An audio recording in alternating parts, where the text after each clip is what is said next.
নমস্কার বন্ধুরা, মিতালির ঘরোয়া রান্নাবান্না চ্যানেলে সবাইকে স্বাগত। আজ আমি বানাবো ডালিয়ার খিচুড়ি। উপোস তিরস নিরামিষের দিনে অথবা একাদশীর দিনে যারা ভাত খান না তাদের জন্য একেবারে আদর্শ খাবার এই ডালিয়ার খিচুড়ি। এটি যেমন স্বাস্থ্যকর তেমন সুস্বাদু খেতে। শুধু উপোস তিরসের ক্ষেত্রেই নয়, এমনি দিনেও যদি টিফিন হিসেবে এটিকে রাখেন তাহলে শরীরের জন্য ভীষণ ভালো। কারণ ডালিয়া মোটেও ওজন বাড়াতে দেয় না, বরং ফ্যাট কমিয়ে ওজন ঝরিয়ে দিতে অনেকটাই সাহায্য করে। তাই মাঝে মধ্যেই এই ডালিয়ার খিচুড়ি দিয়ে ব্রেকফাস্টটাও সেরে নেওয়া যেতে পারে অনায়াসে। প্রোটিনে ভরপুর এই খিচুড়িটি তৈরি করতে যা যা লাগবে তা হলো বাড়িতে থাকা যে কোনো সবজি। যেমন আমার কাছে গাজর, বিনস এবং আলু ছিল, আমি সেইটাই দিয়ে দিয়েছি। আপনি ইচ্ছে করলে এর মধ্যে পটল, শীতকাল হলে ফুলকপি, কড়াইশুঁটি এবং ক্যাপসিকামও দিতে পারেন। আর দেবো এখানে, যেহেতু এটা খিচুড়ি তাই মুগের ডাল এবং অবশ্যই ডালিয়া। ডালিয়াটা যে গমের খুদ সেটা আমরা সকলেই জানি। একদম ছোট ছোট দানার ডালিয়া, যেগুলো মোটামুটি মিশে যাবে খিচুড়ির সঙ্গে, সেইগুলোই এই খিচুড়ির ক্ষেত্রে কাজে লাগবে। প্রথমেই আমি কড়া গরম করে এই ডালিয়াগুলোকে শুকনো খোলায় ভেজে নেব। ডালিয়াগুলোকে যদি শুকনো খোলায় ভেজে নেওয়া যায় তাহলে চট করে ডালিয়া গলে যায় না, খেতেও সুন্দর লাগে, মুখে দানা দানা পড়ে, অথচ সুসেদ্ধ হয়ে যায়। খুব বেশি লাল লাল করে ভাজতে হবে না, মোটামুটি ভাজতে ভাজতে একটু ঝরঝরে হয়ে গেলেই বুঝতে হবে ডালিয়াগুলো ভাজা হয়ে গেছে। যখন এরকম সুজির মতো ঝরঝরে হয়ে যাবে তখন ডালিয়াগুলোকে নামিয়ে নেব।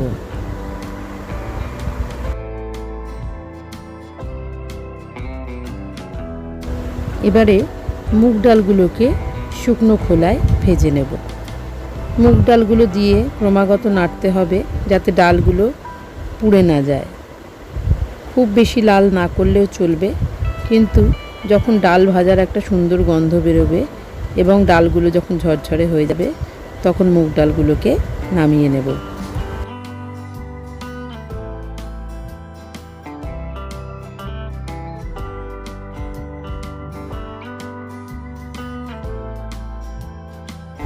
ডাল ভাজা হয়ে গেলে এইবারে শুরু করব মূল রান্না। এর জন্য দিয়ে দেব সর্ষের তেল। এই খিচুড়িটা অবশ্যই সর্ষের তেলে করতে হবে। ফোড়ন হিসেবে দিয়ে দেবো একটু গোটা সাদা জিরে, একটা শুকনো লঙ্কা এবং একটা তেজপাতা, সঙ্গে খানিকটা হিংও দেব। হিঙের গন্ধটা যখন সুন্দরভাবে উঠবে তখনই আলুগুলো দিয়ে দেব। আলু এবং গাজরটা একটু শক্ত বলে একটু আগে দিয়ে নাড়াচাড়া করতে হবে। তারপরে বিনসটাও দিয়ে দেব। অন্যান্য সবজি যেহেতু নেই, অন্যান্য সবজি থাকলে সেটা কীরকম শক্ত অথবা নরম সেই বুঝেই ভাজতে হবে। আমার এই রান্নাটা যদি আপনাদের ভালো লেগে থাকে তাহলে আমার চ্যানেলটাকে সাবস্ক্রাইব করে নেবেন বন্ধুরা, আর বেল আইকনটাকে প্রেস করে দেবেন যাতে সব নোটিফিকেশান আপনার কাছে যায়। আর একটা লাইক, শেয়ার দিয়ে কমেন্ট করলে আমার তো ভালো লাগবেই। ভাজতে ভাজতে সবজিগুলো যখন একটু রঙটা পরিবর্তন করবে তখন এর মধ্যে দিয়ে দেব মুগের ডালটা, যেটা আমি শুকনো খোলায় ভেজে ভালো করে ধুয়ে জল ঝরিয়ে রেখে দিয়েছিলাম। এবার এই ডালটা দিয়ে খানিকক্ষণ নাড়াচাড়া করব সবজির মধ্যে, তারপরে জলটা দিয়ে দেব।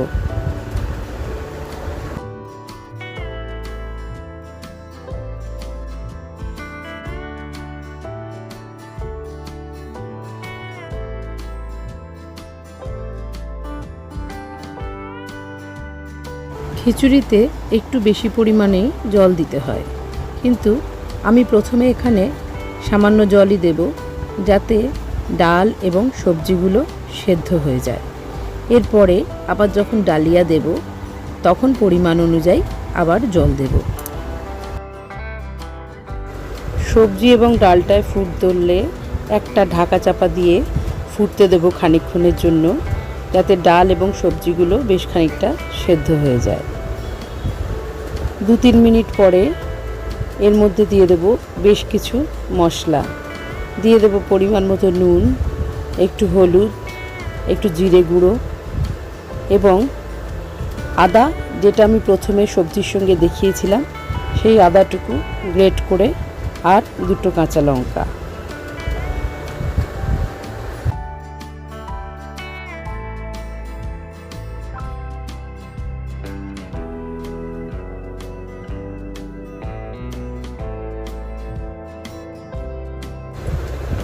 মশলাগুলো ভালো করে মিশিয়ে দিয়ে আবার ঢাকা দিয়ে ফুটতে দেব, যাতে ডাল এবং সবজিগুলো বেশ খানিকটা সেদ্ধ হয়ে যায়।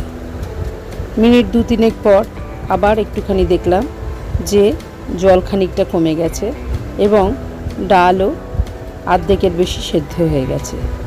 এই পর্যায়ে দিয়ে দেব ডালিয়াটা, যেটা আমি শুকনো খোলায় ভাজার পরে জলে ধুয়ে জল ঝরিয়ে রেখেছিলাম। ডালিয়াটা যেহেতু গমের, তাই বেশ খানিকটা জল দিতে হবে, তা না হলে কিন্তু কড়ার নিচে লেগে যেতে পারে। তাই আমি ডালিয়াটা দিয়ে ডালিয়ার বাটিতে বেশ খানিকটা জল দিয়ে দিলাম, দিয়ে ভালো করে সব সবজির সঙ্গে ডালের সঙ্গে ডালিয়াটাকে মিশিয়ে ফুটতে দেব।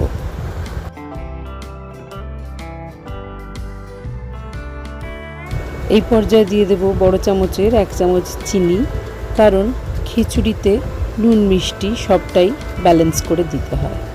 ডালিয়াটা দেওয়ার পর কিন্তু সমানে নাড়াচাড়া করতে হবে, তা না হলে তলায় বসে যাবে এবং পুড়ে যাবে। ডালিয়ার ঘনত্ব অনুযায়ী একটু একটু করে জল দিতে থাকবেন, যাতে ডাল এবং অন্যান্য সবজির সঙ্গে ডালিয়াটাও সুন্দরভাবে সেদ্ধ হয়ে যায়।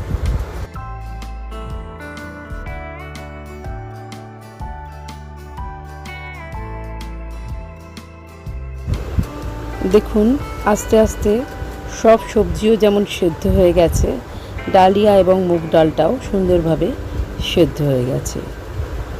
মোটামুটি চাপ হয়ে গেছে আর সব সেদ্ধও হয়ে গেছে। সব শেষে ওপর থেকে দিয়ে দেব বেশ খানিকটা গরম মশলার গুঁড়ো এবং একটুখানি গাওয়া ঘি। নিরামিষ রান্নায় ঘি আর গরম মশলা তো দোসর, এই দুটো না দিলে যেন নিরামিষ রান্না কমপ্লিট হয় না। দেখুন সুন্দর সুস্বাদু স্বাস্থ্যকর একটা খাবার তৈরি হয়ে গেল। এটি শুধু লাঞ্চ বা ডিনার নয়, টিফিনের জন্য আদর্শ খাবার। লাঞ্চ অথবা ডিনারে এর সঙ্গে কিছু ভাজাভুজি, যেমন আলু ভাজা, বেগুন ভাজা অথবা বেগুনি বা বেসনের যে কোনো ভাজাভুজি দিয়ে অনায়াসে সার্ভ করতে পারেন। অসাধারণ সুন্দর খেতে লাগবে, আমি কথা দিচ্ছি। আর শরীরের চিন্তাটাও তো করতে হবে, বাচ্চারাও কিন্তু খুব আনন্দ করে খাবে, এটুকু আমি বলতে পারি।